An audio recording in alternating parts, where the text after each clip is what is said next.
Kalau saya biarkan mereka, mungkin mereka nanti akan rebutan warisan. Malah nggak jadi karuan. Daripada seperti itu, nanti mereka akan rebutan warisan, terus mereka berantem. Akhirnya sang bapak berwasiat.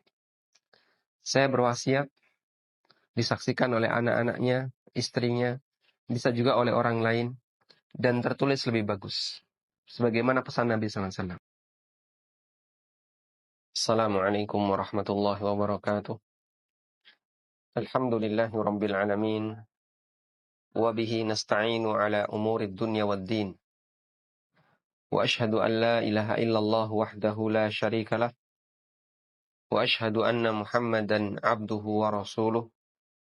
Allahumma salli wa sallim ala sayyidil mursalin nabiyina wa maulana Muhammadin wa ala alihi wa sahbihi ajma'in. Wasiat didefinisikan oleh sebagian ulama sebagaimana keterangan yang disebutkan dalam Mughnil Muhtaj, salah satu buku mazhab Syafi'iyah yang ditulis oleh Imam Asy-Syarbini rahimahullah.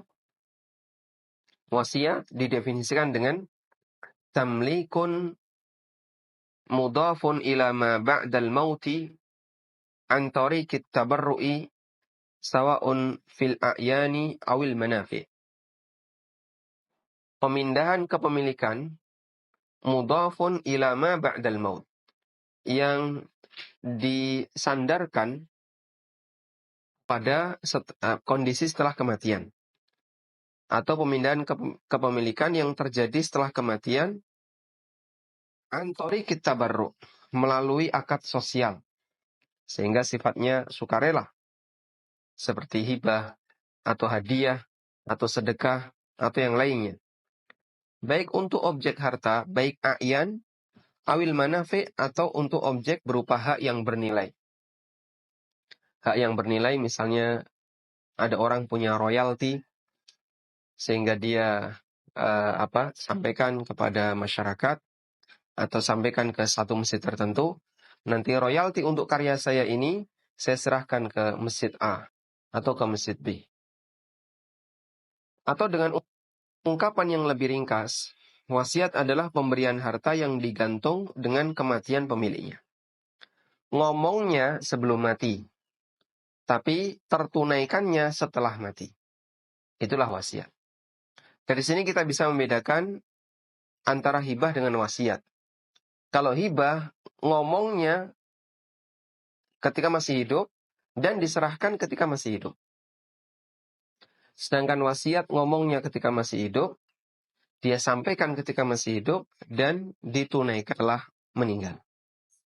Kalau hibah, dia sampaikan ketika masih hidup, dan ditunaikan ketika masih hidup. Baik. Maka perbedaan antara wasiat dengan hibah adalah dari sisi waktu penyerahan. Kalau wasiat setelah meninggal dunia, kalau hibah diserahkan ketika orangnya masih hidup. Sehingga jamaah, jika orang yang berencana untuk memberikan kepada anggota keluarganya, nanti kalau saya mati, sawah itu silahkan kamu miliki. Ini hibah atau wasiat? Wasiat. Kenapa? Karena penyerahannya, perpindahan hak miliknya dilakukan pasca kematian pemilik pertama. Dan wasiat tidak harus diserahkan kepada yayasan sosial, bisa juga kepada pribadi tertentu. Wasiat, sasaran penerima wasiat, ke pendidikan, bisa juga wasiat diberikan ke individu tertentu. Namun Nabi SAW membatasi ahli waris tidak boleh dapat wasiat. Tapi selain ahli waris, berhak dapat wasiat. Baik. Dari ungkapan yang atau dengan ungkapan yang lebih ringkas tadi kita sampaikan, wasiat adalah pemberian harta yang digantung dengan kematian pemiliknya.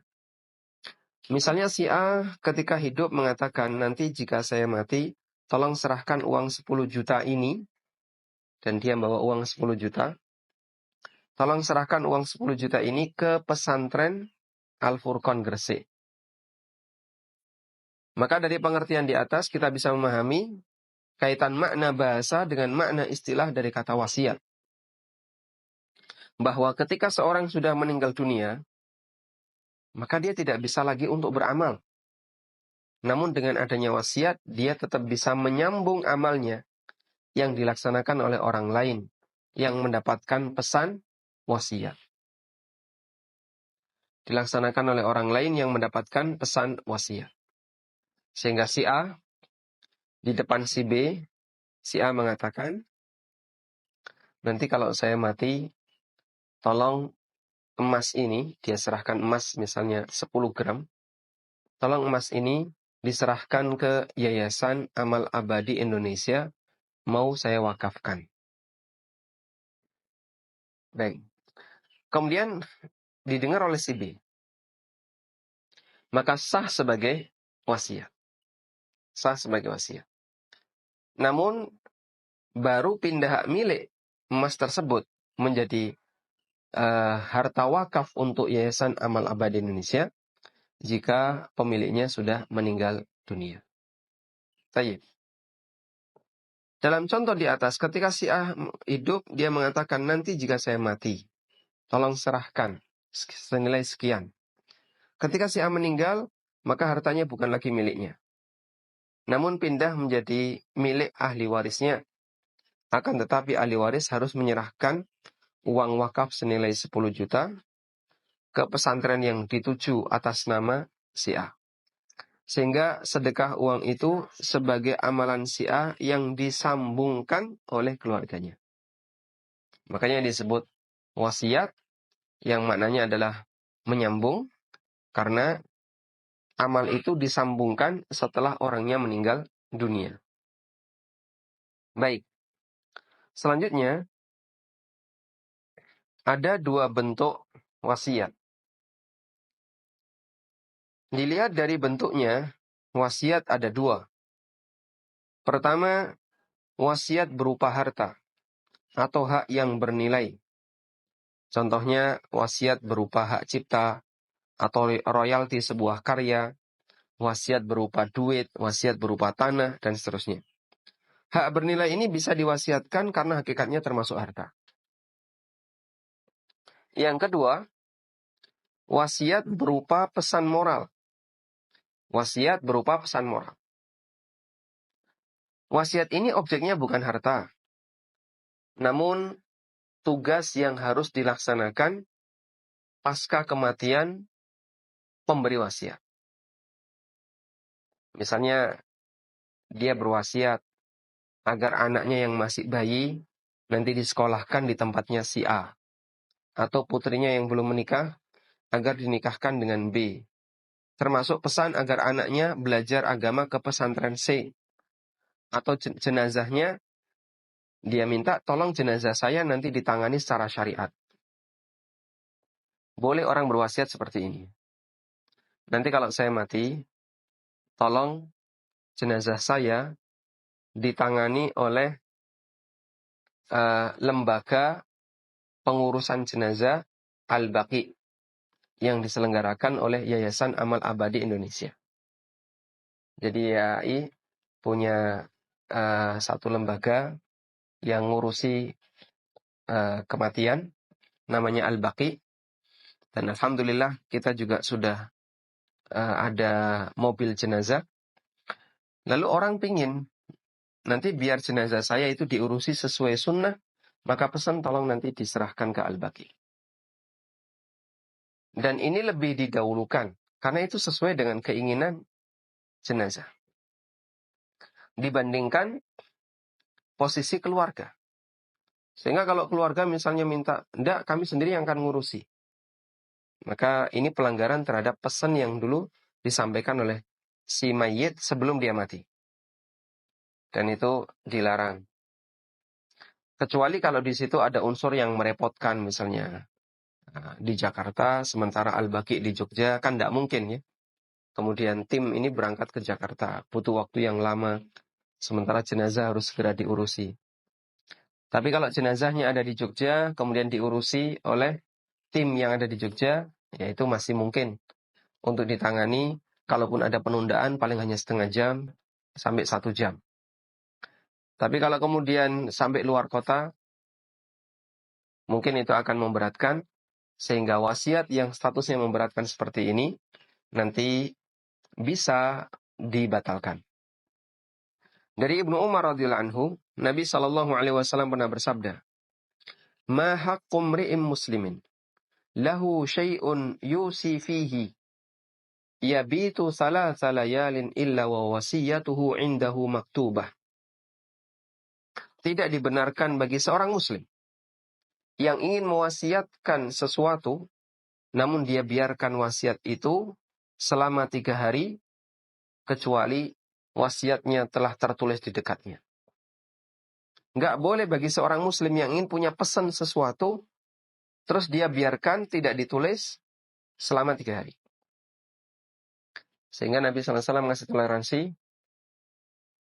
kalau punya pesan sesuatu, ya mungkin hari ini nggak sempat nulis, hari besok nggak sempat nulis, hari ketiga tolong segera ditulis. Kemudian simpan di dekatnya. Simpan di dekatnya itu di mana, Pak? Bisa di dompetnya, atau di bawah bantalnya, atau di tempat yang aman baginya, atau tempat yang menjadi khususiyahnya. Ini adalah tasnya Bapak. Dan apa-apa selalu disimpan di tas ini. Sehingga begitu sang Bapak meninggal, ahli waris tahu. Nanti coba kita lihat tasnya ada apa isinya. Ternyata ada wasiat. Ibnu Umar mengatakan, "Ma marrat alayya laylatun mundu sami'tu Rasulullah sallallahu alaihi wasallam qala dzalika illa wa indi wasiyati." Sejak saya mendengar hadis Nabi sallallahu alaihi wasallam di atas, maka malamnya langsung saya tulis wasiat. Hadisnya riwayat Bukhari Muslim. Dan ini kita bisa lihat bagaimana respon cepat yang dilakukan oleh Ibnu Umar radhiyallahu anhu. Begitu beliau dengar ini, langsung beliau tulis wasiat. Ada jamaah misalnya memandang, ini kayaknya keluarga saya, ya, anak-anaknya belum bisa diajak untuk dewasa. Misalnya anak yang pertama kondisinya seperti ini, anak kedua kondisinya seperti ini, anak ketiga kondisinya seperti ini. Terus dia berpikir, kalau saya biarkan mereka, mungkin mereka nanti akan rebutan warisan. Malah nggak jadi karuan. Daripada seperti itu, nanti mereka akan rebutan warisan, terus mereka berantem. Akhirnya sang bapak berwasiat.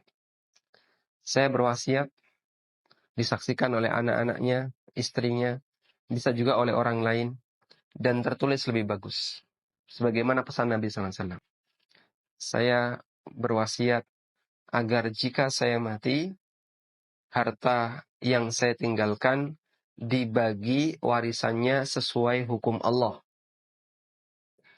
Dan poin kedua, saya meminta agar yang membagi waris sesuai hukum Allah dikonsultasikan ke ustadz, nyebut namanya, fulan.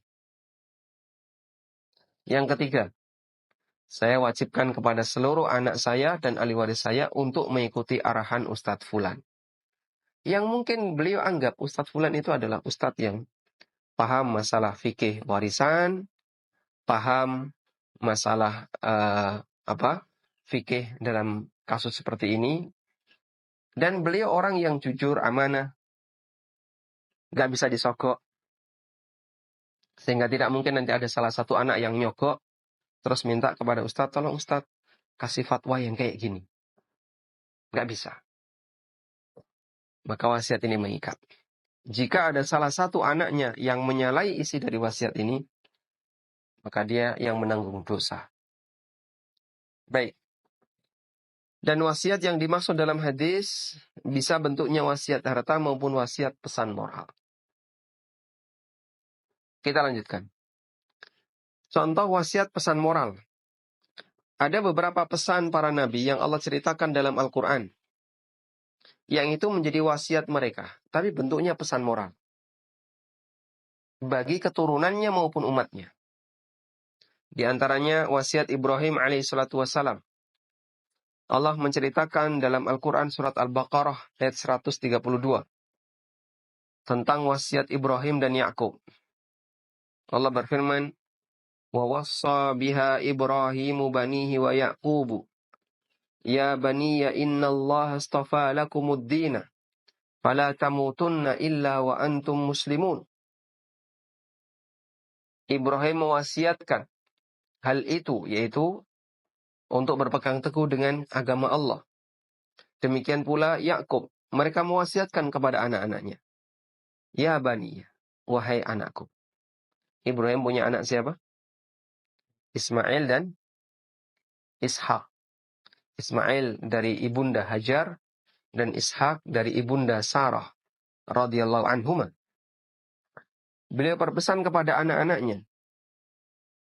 Demikian pula Yakub berpesan kepada anak-anaknya, dan dua-duanya adalah nabi. "Ya baniyah, wahai putraku. Innallaha astafa lakumuddin." Allah telah memilihkan agama untuk kalian. Karena di zaman itu sudah ada banyak agama. Terutama agama paganisme. Yang menyembah berhala, menyembah benda-benda langit. Ketika itu, ada banyak agama yang dianut oleh manusia, yaitu agama penyimpangan, menyembah berhala, menyembah benda-benda langit. Innallaha astafa lakumuddin. Allah memilihkan agama untuk kalian. Fala tamutunna illa wa antum muslimun. Karena itu jangan sampai kalian mati kecuali dalam kondisi sebagai seorang muslim.